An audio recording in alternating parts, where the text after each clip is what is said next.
Today, we're diving into blackjack odds and the house edge. Let's break it down. What is the house edge? In any casino game, the house edge is the mathematical advantage the casino holds over players. It represents the percentage of each bet the casino expects to retain long-term. Blackjack is renowned for having one of the lowest house edges, especially when played with a sound strategy. But what is the expected value of a bet? Expected value, or EV, equals the probability of winning multiplied by the payoff if you win, plus the probability of losing multiplied by the loss if you lose. For example, if you have a hand of 17 against a dealer's 9, the expected value is calculated based on the probabilities of winning, tying, or losing that specific hand. This helps us understand the long-term average gain or loss. The house edge in blackjack isn't fixed. It varies based on several factors. First, the specific rules of the blackjack variant being played greatly influence the house edge. Second, and crucially, the player's strategy has a significant impact.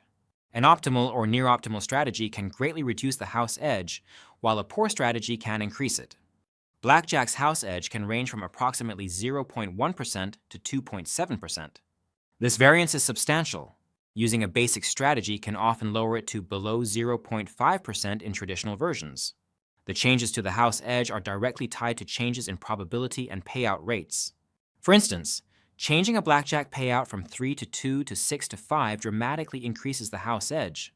Similarly, rules like the number of decks used, whether the dealer hits on a soft 17, and options like doubling down or splitting hands all play a role.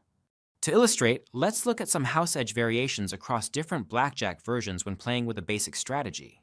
Atlantic City Blackjack sits at about 0.36%, American Blackjack at 0.35%, Classic Blackjack at 0.13%, and Superfund 21 at a higher 0.94%.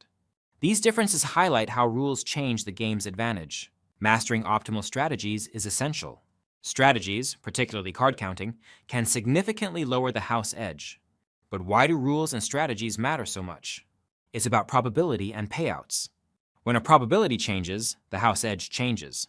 When a payout rate changes, the house edge changes. When we consider the long term, using strategies translates to maximizing our expected value. For instance, knowing when to stand at 18 points versus hitting, or when to split or double down, is not random. These decisions are rooted in mathematical probabilities and payout rates that influence the expected outcome over many hands. Probability in blackjack is the ratio of favorable outcomes to total possible outcomes. We can calculate the probability of getting a specific card or achieving a specific hand total. These probabilities change with the progression of the game as more cards are dealt. Immediate odds refers to the probability of an event occurring with the very next card. Long-shot odds estimate final game outcomes. For example, knowing the dealer's bust rate for their up card of 5 or 6 can guide your decision to stand on lower totals. Remember, the advantage you gain from reducing the house edge via strategy or game selection only manifests in the long run. Blackjack's standard 0.5% house edge makes it one of the better casino games. But this advantage is not a guarantee of winning every hand. Instead, it reflects how the game is statistically balanced and how your skill can sway it slightly in your favor.